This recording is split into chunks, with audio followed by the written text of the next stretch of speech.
Hello and welcome to the garden. These are seed packets to 4 vegetables that you should be growing in February if you are living in South Africa. I'm in Pretoria, USDA Zone 10B. But today I want us to talk specifically about spinach and carrots.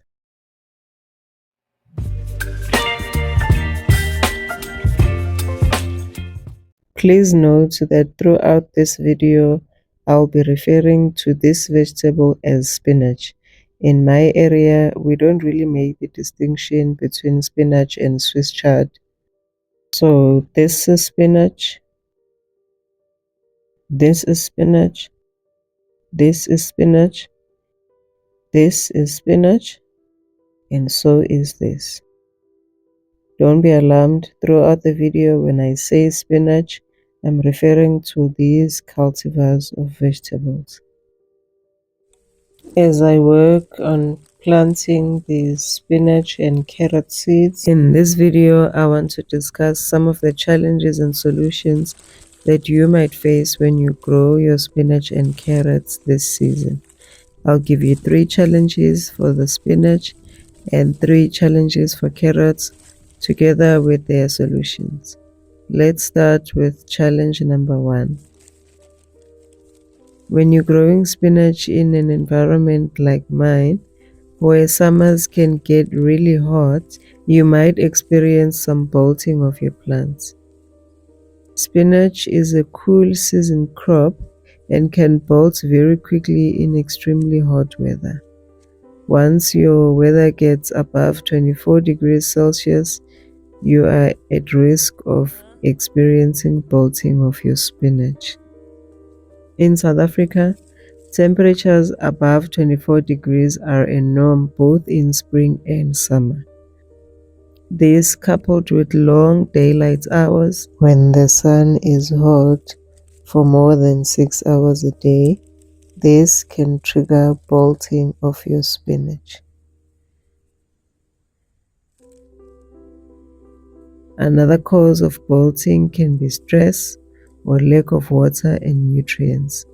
In drought regions where soil conditions are not as moist as they should be, most plants will likely bolt and flower quickly. Here are a couple of solutions that you can implement so that you don't have to perpetually face this problem of bolting.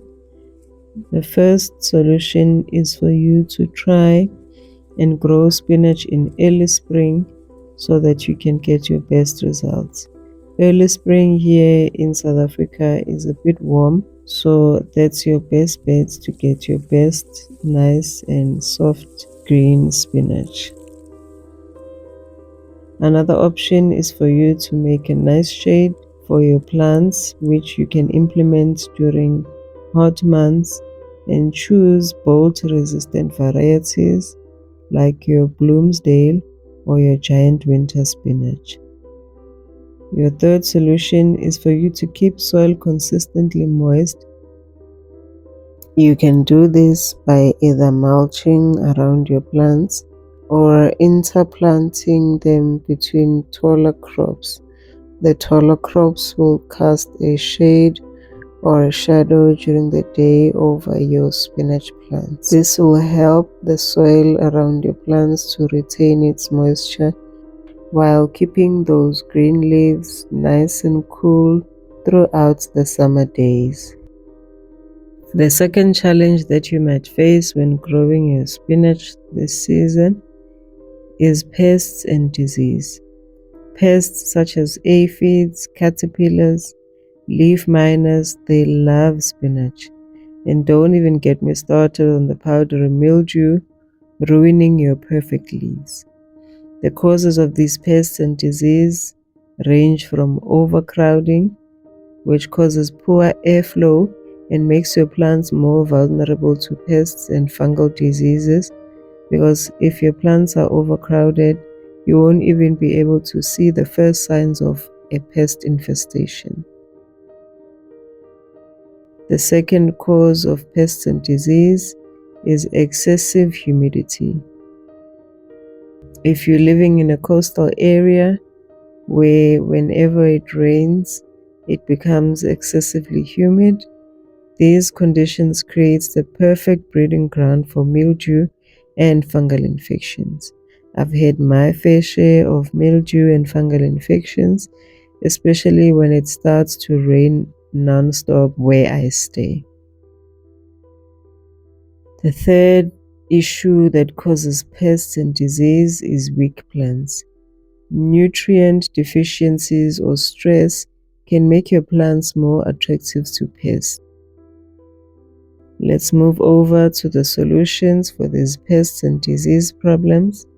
You can use some neem oil or insecticidal soap to keep your pests away naturally.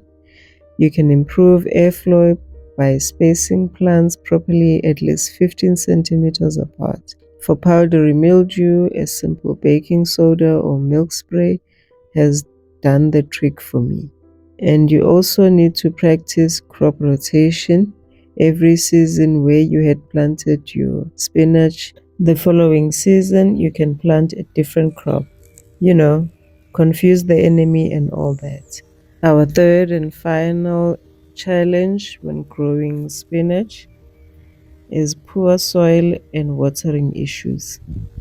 Once you see your leaves starting to turn yellow and your spinach doesn't seem to grow any taller, then it means your spinach is struggling.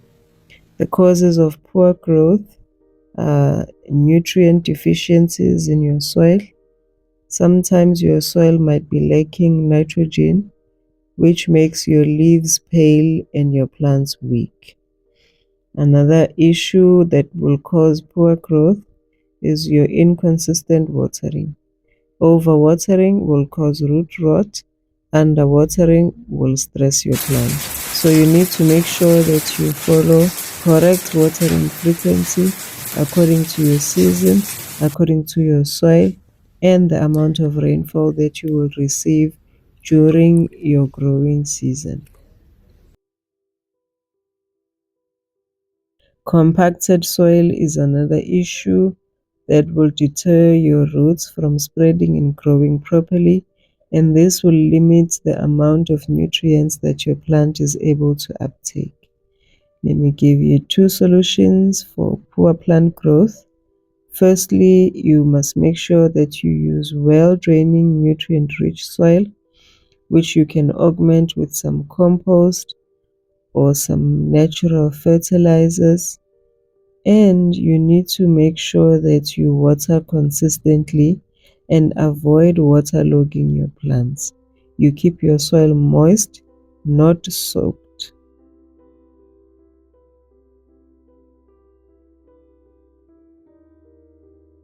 If you have successfully dodged these three challenges, trust me, you'll be on your way to growing the best spinach you have ever grown in your life. Now moving over to carrot.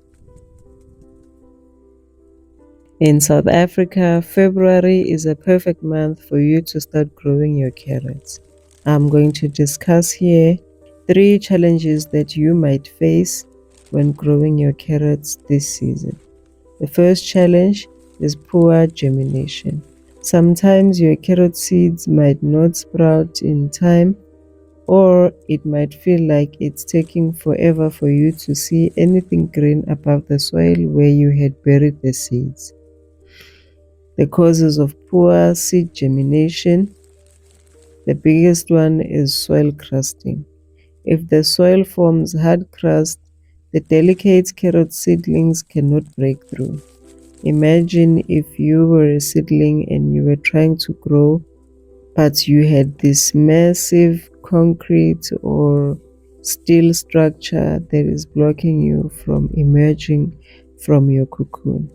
That happens if your soil is not soft enough for your seedlings to germinate. The second reason why your carrot seeds might not germinate is due to lack of moisture. Carrot seeds need constant moisture for them to sprout. If they don't get moisture, then they dry out and not germinate. The third issue that you might be doing is planting too deep. Seeds should be lightly covered, not buried too deep. Carrot seedlings are tiny and delicate, so they don't need to go as deep. They will go deep in the soil as they grow and develop their taproot.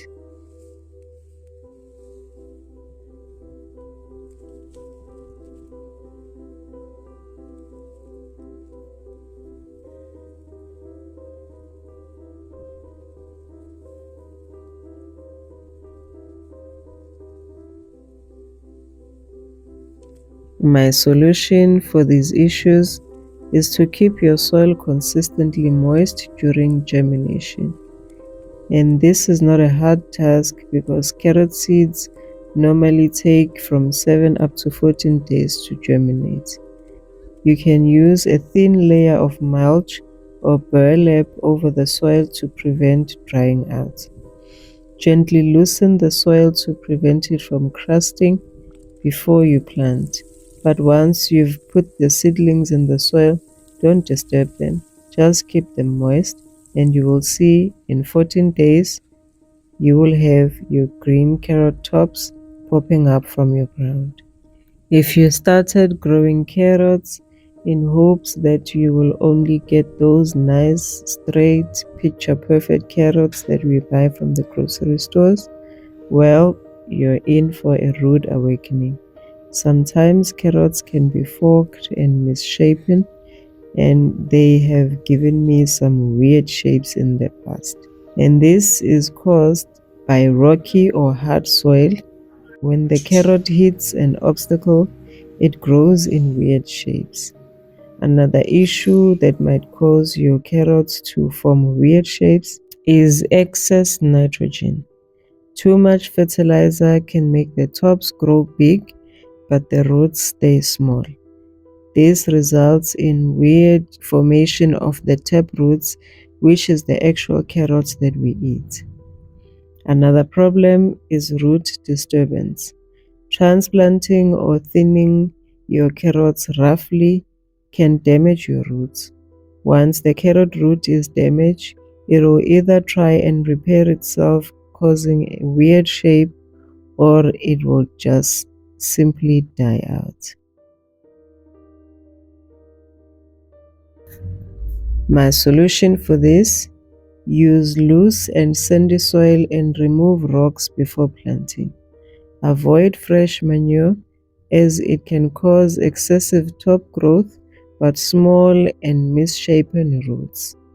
When you thin your seedlings, please be careful and don't disturb the roots. Just try and gently pull out only the ones that you want to remove. And immediately once you've removed those ones that you want to thin out, cover it with loose sandy soil again. The third and final challenge to discuss when growing carrots are pests and cracking. Carrot flies, aphids, and nematodes, they love ruining a good carrot harvest. And what's up with cracked carrots? Carrot flies lay eggs in the soil and their larvae come out and eat the roots of your carrots. Inconsistent watering, where your crops experience dry spells followed by heavy watering, can cause your carrots to crack. Another issue is nutrient imbalances. Too much or too little calcium and boron can lead to weak and cracked roots. Let me give you solutions for this. Companion planting with onions can help to repel carrot flies. Apparently, they don't like the smell of the onion, so they will likely stay away from your carrots. You need to deeply and consistently water your plants to prevent them from cracking. The same way that you would have done for your spinach, make sure that you water consistently according to your soil, the amount of rain that you will receive during that season. Then you adjust it accordingly so that your plants don't get overwatered or underwatered. The third solution is to use compost for balanced nutrition. And there you have it. Follow these tips and you'll have beautiful spinach and perfectly straight crunchy carrots in no time. Thank you so much for taking the time to watch the video. I really appreciate you tuning in today. If this video was helpful for you, please don't forget to like and subscribe and share these tips with your favorite gardener. I'll see you in the next video. Happy gardening to you.